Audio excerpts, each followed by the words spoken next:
I want to start this by saying the audio quality is going to be pretty bad because this is my first video. I'm using my phone to record. Hopefully soon I'll be able to afford a microphone and improve the quality of my content, but let's get into the video now. In this video, we're going to talk about the history of coquette, its Tumblr origins, its TikTok explosion, and the criticism surrounding it, and why, like every micro trend, it eventually faded. What does coquette mean? The word coquette comes from French, meaning a flirtatious woman, but it became an aesthetic centered around femininity, gloom, and romanticization. It began on early Tumblr. However, in the early 2010s, the aesthetic wasn't typically called coquette. It was referred to as nymphette. The word comes from the novel Lolita and refers to a young, precocious girl. On Tumblr, this term was used to describe a very specific, vintage Americana, Lolita-inspired aesthetic. However, because of the word's problematic origin, the tag eventually became banned. Over time, the community came what is now known as coquette. Fashion of the Tumblr era coquette typically included gingham prints, red, white, and blue, jean shorts, heart-shaped sunglasses, white sundresses, and Converse, and heavily leaned into the 1950s vintage Americana aesthetic. Major influences: Lolita, specifically the 1997 film.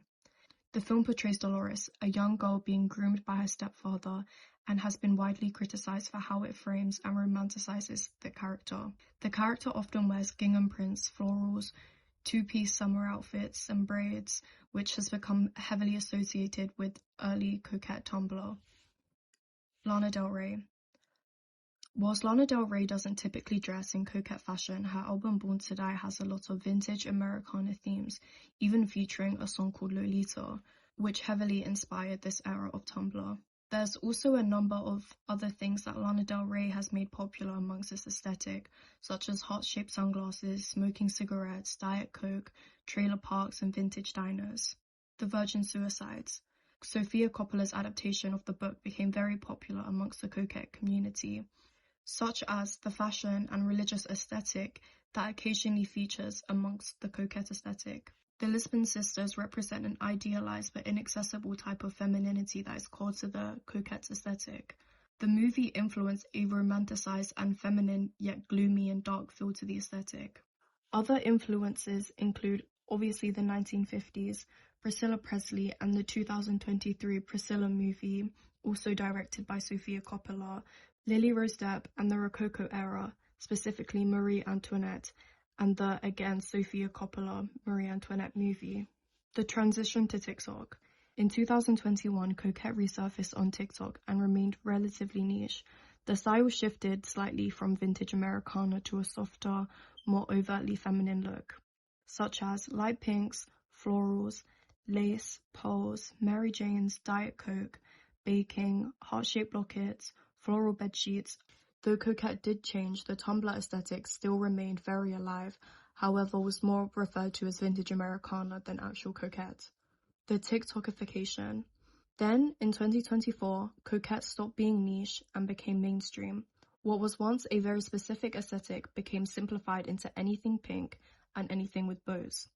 Though bows did used to be a part of the aesthetic, it now had become a defining symbol. Coquette wasn't a niche aesthetic anymore, it became yet another micro-trend. Every brand was trying to capitalize on it. Fast fashion companies mass-produced lace, bows, and coquette pieces. The aesthetic became heavily consumer-driven, and like most TikTok micro-trends, oversaturation led to burnout. Problems. Coquette has many problems, such as the lack of diversity in romanticizing harmful themes. The aesthetic often centered around thin, white women. This narrow representation of femininity led many plus-size women and women of color to feel very excluded and often bullied within the community. Because of the aesthetic's visual ties to Lolita, the aesthetic has been criticized for romanticizing stories about grooming and inappropriate power dynamics.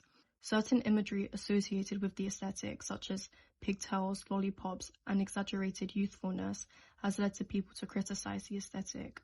Many people also began pairing the aesthetic with content that glorified teacher-student relationships and general inappropriate age gaps. Another serious issue with the aesthetic is the overlap with online eating disorder communities. On TikTok, users often pair what I eat in a date videos, often showing very little food, with coquette hashtags and Lana Del Rey music in the back. This created harmful associations between extreme thinness and the aesthetic, often merging with communities like ED Tumblr and ED Twitter, as well as thinspo culture. The downfall. By late 2024, coquette followed the same path as most TikTok microtrends. It became oversaturated. Teenagers who adopted the 2021 version grew older and changed aesthetic. Newer users adopted the 2024 boat-heavy version. But like most microtrends, it burned out quickly. The aesthetic lost its uniqueness and became predictable, and people moved on to the next trend. Where is coquette now? Coquette hasn't completely disappeared. The girls are still there, but it's much more niche again, nicher than ever. The hyper-feminine boat era has faded, but the romantic Americana aesthetic still exists in smaller communities. Coquette didn't fall, it just returned to what it originally was, a niche corner of the internet.